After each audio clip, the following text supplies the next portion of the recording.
आमचं म्हणणं ऐका.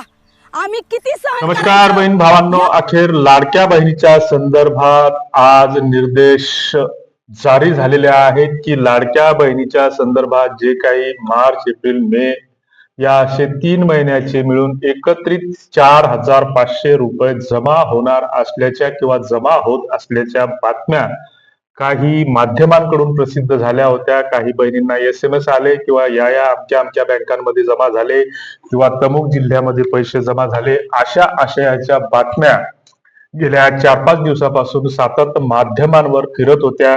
मात्र ह्या बातम्या कुठेतरी आता खोट्या ठरलेल्या आहेत आणि नेमक्या लाडक्या बहिणीच्या संदर्भात सरकारी सूत्राकडून कुठले निर्देश प्राप्त झालेले आहेत याचीच माहिती आपण पुढच्या 1 मिनिटामध्ये जाणून घेणार आहोत. तेव्हा चॅनलवर जर नवीन असाल तर सबस्क्राईब करायला विसरू नका, लाईक करा, शेअर करा. तुमचे काही प्रश्न असतील तर खाली कॉमेंट करायला विसरू नका.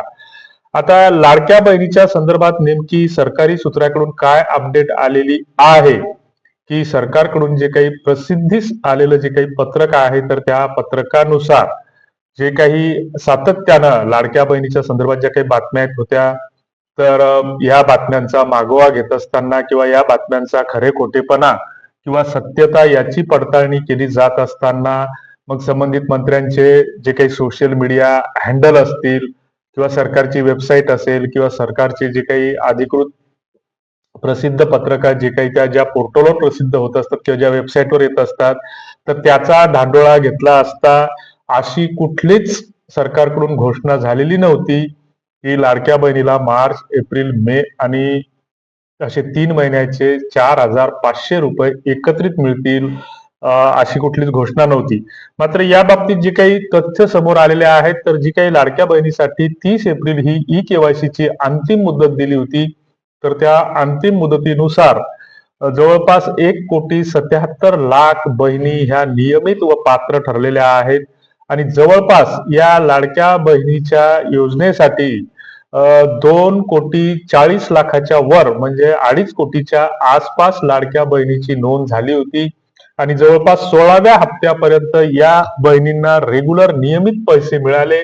मात्र सरकारला अचानक स्वप्न पडलं की 15,000 लाभार्थी हे बोगस आहेत, पुरुष लाभार्थी आहेत आणि त्यांनी लाभ घेतलेला आहे. त्याच्यामध्ये काही कर्मचारी सुद्धा आहेत आणि मग याचं खापर कुठेतरी लाभार्थ्यावर फोडून किंवा जे काही योजनेचा लाभ घेत आहेत अशांवर फोडून सरकारकडून पुन्हा एक नवीन कांगावा करण्यात आला की यांच्यावर कारवाई केली जाईल, यांच्याकडून पैसे वसूल केले जातील. म्हणजे हा फक्त एक निव्वळ टाइमपास होता.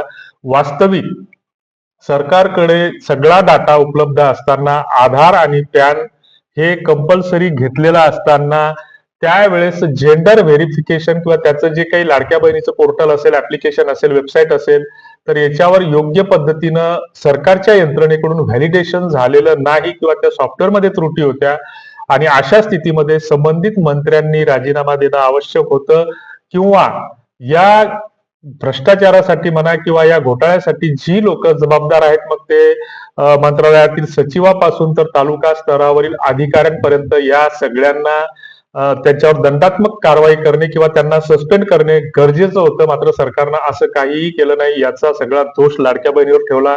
काही दिवसांपूर्वी 1 रुपयाचा पीक विमा बंद करण्यापूर्वी सरकारने असाच कांगावा केला की 4,000 बोगस शेतकरी लाभार्थी सापडले. म्हणजे 4,000 बोगस लाभार्थी सापडतात कसे, हाही एक प्रश्न आहे. तर असो, सध्या वित्त विभागाच्या परवानगीनुसार किंवा सरकारकडे असलेल्या आर्थिक तरतुदीनुसार येत्या 1-2 दिवसात किंवा आजपासूनच फक्त मार्च महिन्याचे पैसे वितरित व्हायला सुरुवात होईल अशा बातम्या जे काही अधिकृत EPS पोर्टल आहेत तर EPS पोर्टलवर ह्या स्लाइड प्रसिद्ध झालेल्या आहेत. तशा बातम्याही प्रसिद्ध झालेल्या आहेत की फक्त सध्या तरी मार्च महिन्याचा हप्ता दिला जाईल, त्याच्यामुळे 4,500 रुपये एकत्रित मिळतील किंवा 4,200 रुपये एकत्रित मिळतील. ह्या बातम्या सध्या तरी खोट्या आहेत. तुमचं काय मत आहे ते कॉमेंट बॉक्समध्ये नक्की कळवा. धन्यवाद.